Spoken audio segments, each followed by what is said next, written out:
Well, hi and welcome to the Wheels Studio for a look at something pretty special, something kind of unusual we don't get to get up close with every day.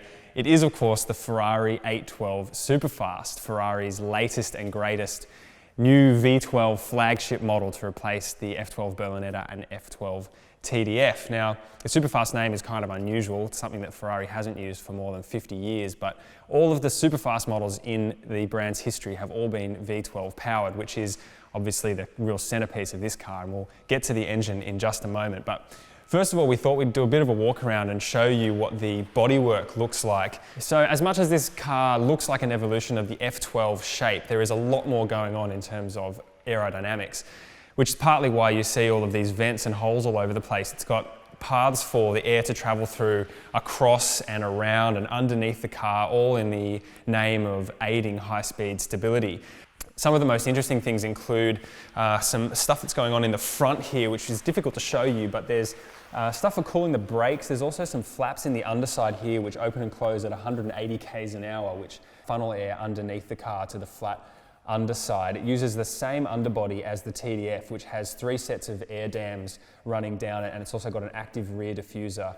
So down the sides of the car, as part of the air channeling features of the car, include these big sculpted cutouts in the doors, which look pretty dramatic in pictures, but then in person there's actually even more drama to the way that it kind of tucks in around the driver and passenger down into these big vents coming off the front wheels. This particular car has all kinds of carbon fiber options all over it, including these side skirts, the front splitter, the rear pods and the rear diffuser as well. I'll just pop the bonnet so we can check out the engine. So unlike a 488, it is front engined rather than mid-engined, although the engine is a long way back. It's right up against the firewall, which is a long way back of the front wheels. The steering rack is in front of the engine, which is optimal for weight distribution. Now the engine is a 6.5 litre V12, so it's up in capacity from the Berlinetta, F12 Berlinetta and the F12 TDF, which was 6.3 litres. This engine has been heavily refined and improved over the last one. Outputs now are 588 kilowatts and 718 newton meters. Redline is at 8,900 RPM and peak power is at 8,500. So it's got really, really strong top end, very peaky performance. Torque as well, I think peak torque is at somewhere around 7,000 newton meters, but Ferrari reckons that you get 80% of that from 3,500. So it's meant to give you a wider spread of performance, but still has that screaming, naturally aspirated, intense, frenzied top end. And that's a big part of this car's character, or so we're told, although we can't drive this one because it's not registered and it is left-hand drive, unfortunately, but we will get our chance soon enough. So we'll jump inside just to show you what the interior is like, because that's obviously one of the really interesting things about this car as well. First of all, I did want to show you these bags that the car comes with. I don't know whether these are optional or not, but they're made out of exactly the same leather as the seats are, and they've got the 812 Superfast and Ferrari logos on them, and there's 2 of them, and they're made to fit perfectly on the rear parcel shelf behind the seats. So we'll jump in and I'll just show you a little bit around the cabin, in particular this steering wheel. In order to make the car easier to use without taking your hands off the steering wheel, they've moved pretty much everything onto the wheel.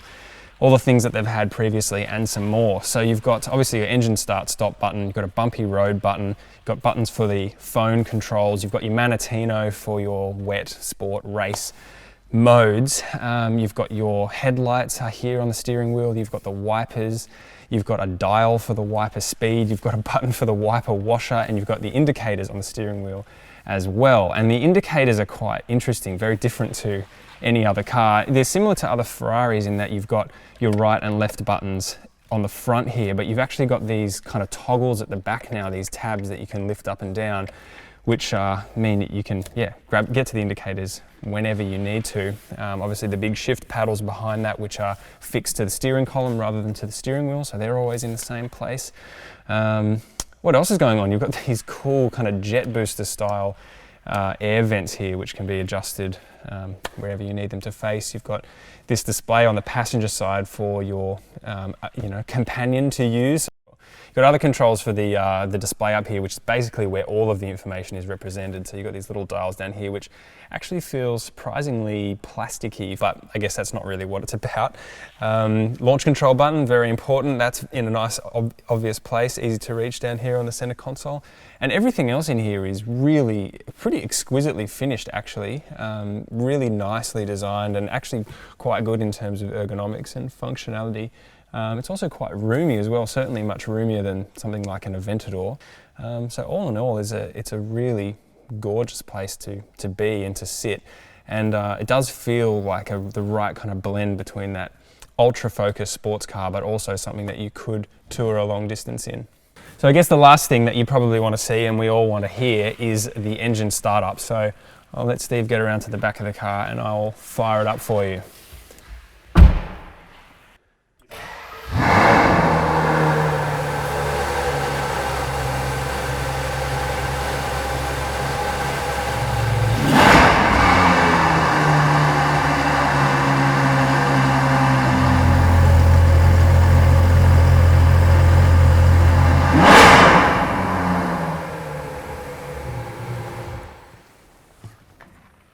And there you have it. That's an A12 Superfast. Pretty good day in the office.